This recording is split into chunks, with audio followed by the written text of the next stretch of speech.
Being a Christian by name is very easy. Following Jesus is not.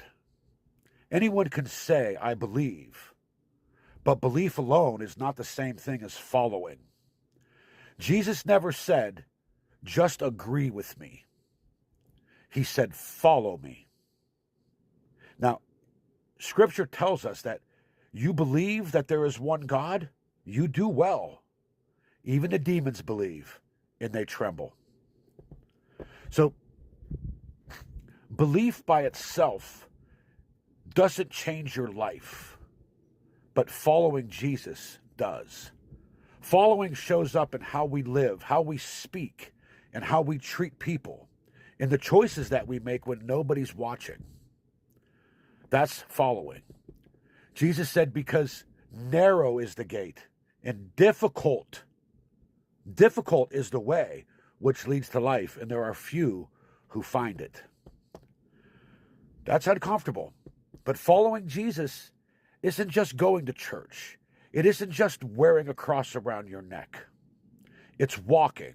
It's walking the narrow road that constantly calls us to change, calls us to forgive, and calls us to obey. And it calls us to trust God when things are uncomfortable. When God says, you shall not take the name of the Lord your God in vain, a lot of people think that just means the cuss word, the bad word. But in vain also means empty, meaningless, without weight.